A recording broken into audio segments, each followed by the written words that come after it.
Baseball not getting out of their own way. And as the money fight continues between the players and the owners, who's telling the truth, who is lying, who's exaggerating the truth? We're trying to get down to the bottom of it. The latest is that now the Cardinals owner claiming that MLB is just not that profitable. Despite revenues increasing, despite salary and payroll decreasing, they're not making a profit. Someone's lying, and we're trying to figure out who's lying. I think it's the owners. My sister just sent me this very interesting article from Forbes from late May. The headline reads, MLB owners cry hardship. Our numbers show they made $8 billion in profit since 2010. I'm sorry, again, I can't see, and I don't see how owners can continually try to cry poor, try to show us that they don't make a lot of money, despite the revenues, again, increasing year after year after year. Team valuations increasing year after year after year. Salary and payroll staying stagnant or decreasing. 2018 and 2019. Average salary decreased both years for the first time ever since they started keeping track of average annual salary back in 1967. Did salary drop consecutive seasons for the first time ever? Think about that. Despite what happened in history, despite the Great Recession about a decade ago or so, salaries continue to increase or stay the same, except for these last 2 years where they've decreased. And they're going to decrease again this year, obviously just because of what we're dealing with the pandemic here. So I don't believe the owners when they say they're not turning a profit, that all the money goes back into the team, and basically that they are, hamstrung or handcuffed with liquidity or with money. I'm sorry, I just can't believe it. I'd love to get your thoughts. If you believe it, or if I'm being too hard on the owners, either on Facebook, Worldwide Sports or Network, Twitter, WWSRN_radio. We'll read your thoughts throughout the show. But I do want to get on the players, the MLB players here. Because, again, for a while, ever since really this feud started, this debate started of who should take a pay cut. Should it be the players taking another pay cut to absorb the losses? Should it be the owners who are the ones that are absorbing most of the loss here in this shortened season because of coronavirus? Who should be the one right now that takes basically and shoulders the load more than the other? That's what we're fighting over. That's what the owners can't agree with. That's what the players can't agree on. And that's why so far on June 11th, we do not have a deal.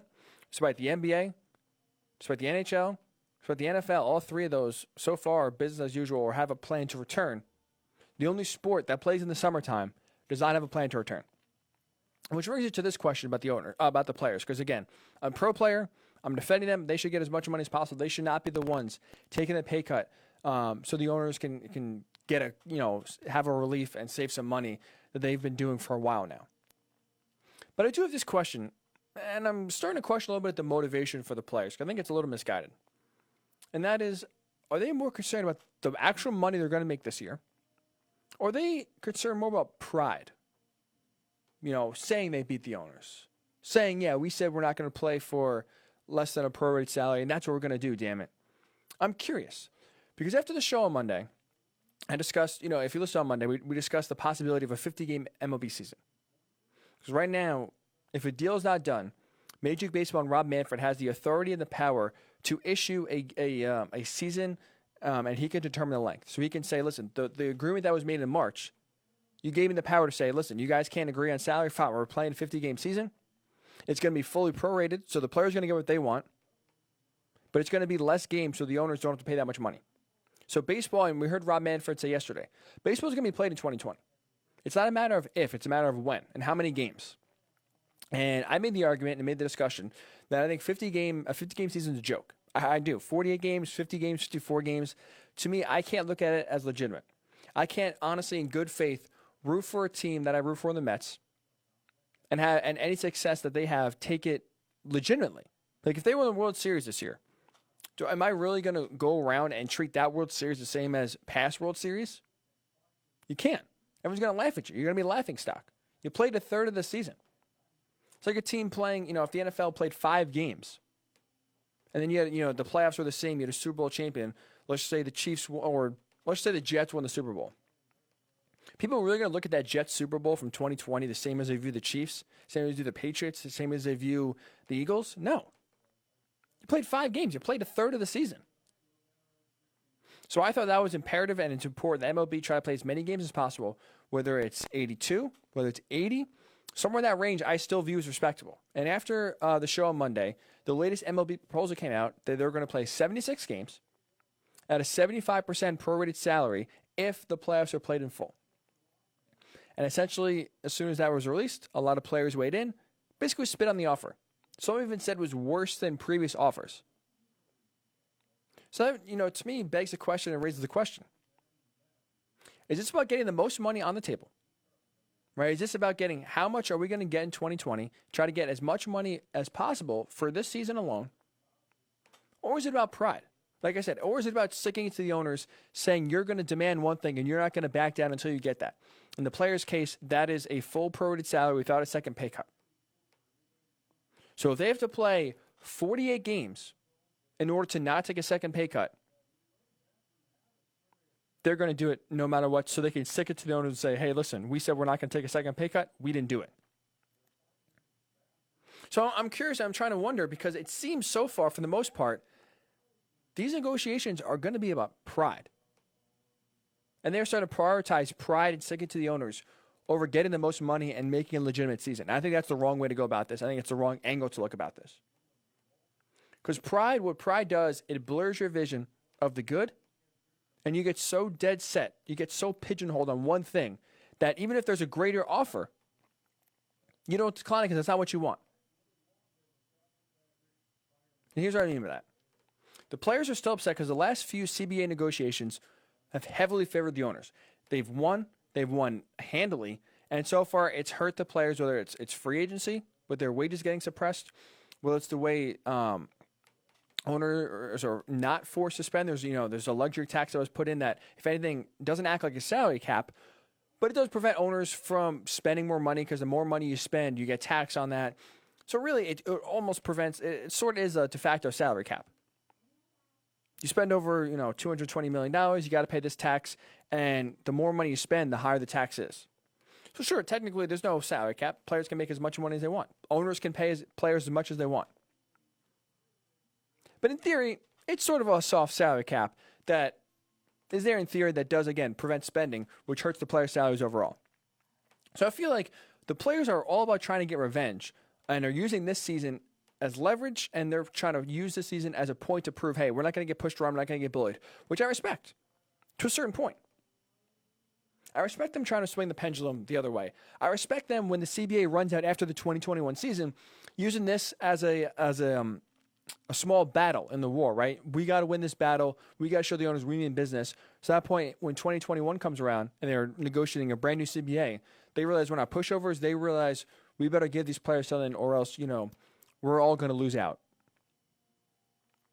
But pride sometimes can hurt. Pride gets in the way. And what I mean by that is this latest offer, 76 games, 75% prorated salary. To me, that was a perfect offer. That was a great offer for the players to play a legitimate season, get most of the money that they want, and let's play baseball. Let's get, everyone kind of leaves happy. And the funny part is, that proposal actually gives the players more money, despite taking a second pay cut technically, right? Because it's 75% instead of 100%, so you're still taking a small haircut there. Despite that, the players would still make more money in this season than they would if they get a full 100% prorated salary, but in a shortened season. Which, as we know, we keep hearing about a second wave that's going to come in the fall. There's a concern that, sports leagues may not be able to finish. Baseball is concerned. 2020. Has your stance on that changed since 2016, 2017, basically 3 or 4 years ago, when it first started by Colin Kaepernick? Jason Lockenfor of CBS Sports wrote a great article on Tuesday, and in it, he wrote that basically he spoke to many former and current players, and they believe because of Roger Goodell's video that he put out last Friday, and because of the line that he said in it, that I protest with you. He thinks, and he writes that many players believe that Roger Goodell will take a knee either at the game with players, if he's allowed to travel at the first game, or whenever he's allowed to travel, he will take a knee with players to show unity, that we are in this with you, we have your back. Police brutality, but more importantly, social justice, social injustice cannot be tolerated, and we have your back.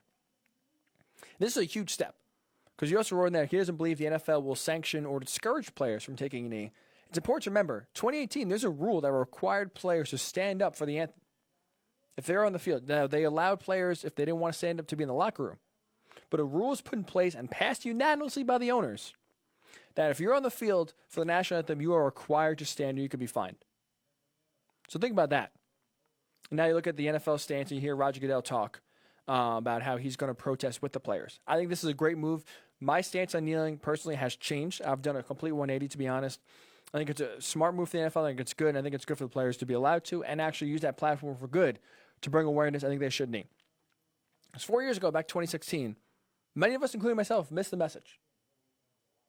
A lot of us jumped on the bandwagon of it's disrespecting the military, show some respect. The veterans, disrespecting them. Players tried to explain that they weren't disrespecting the military. They tried to explain that this is just for social injustice. The military is not involved. The country's, we believe it could be a better place.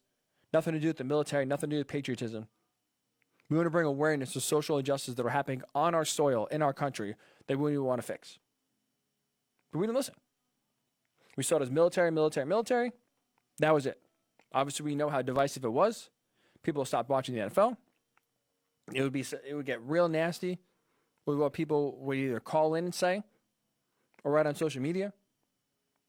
All the while, Nate Boyer, former NFL player, former also U.S. Army Green Beret, was actually the one who told Colin Kaepernick to take a knee instead of sitting down. It's less disrespectful if you just take a knee, because originally Colin Kaepernick was sitting on the bench. So just take a knee, it'll be okay. She had a Green Beret advising Colin Kaepernick how to approach trying to take a stand and stand up for something. But again, we didn't listen. We didn't understand it. And I think now, 4 years later, with the benefit of hindsight, the benefit of almost having our eyes opened, I think kneeling would be good in a way to bring about some change. Because guess what? I think now, when you actually see the injustice, when you actually see it, whether it's on videos, whether it's now you see the support through protests all throughout the country, of all different races, all different backgrounds participating and trying to improve and erase social injustice, try to get the laws to apply to everyone equally. I think it's hard if players take a knee in 2020 to hijack the message, to have it be misconstrued, and then have it thus take away from the actual message. Right? That's happened 4 years ago. The actual message of police brutality, of social injustice, was completely lost.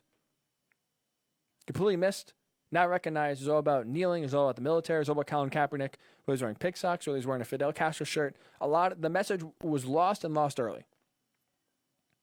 But I think now, because you heard about it so much, we actually saw it through social media.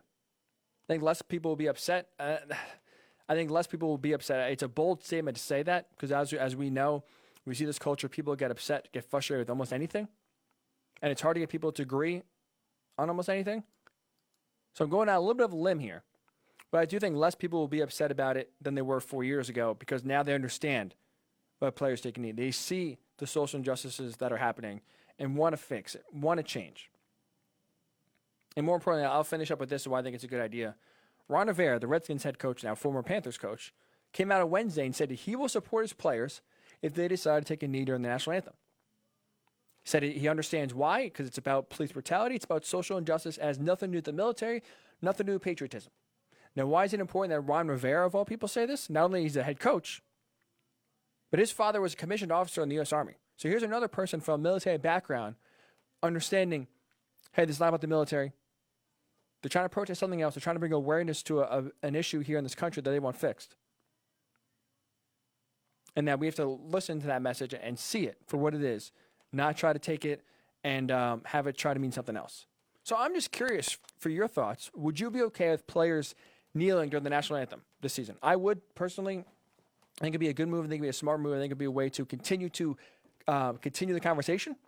That's the biggest thing you have to worry about, right? It's just everything that goes on. If we get back to normal, we forget about it, and then we're back here in a year, 2 years, 6 months. We see how fast the news cycle travels. We hyper focus. We're hypersensitive to one issue for 2, 3, 4 days, maybe a few weeks. Then it's like we put all this energy into one thing. We get tired. We move on to the next thing. What else can get our attention? What else can hold us?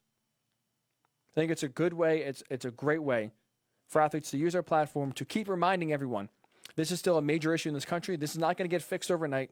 It's not going to get fixed with one protest or one law or one vote. It's going to be continuing to need to be worked on for years and years and years. I think it's a great way to continue to raise awareness and have us not forget the true issues that go on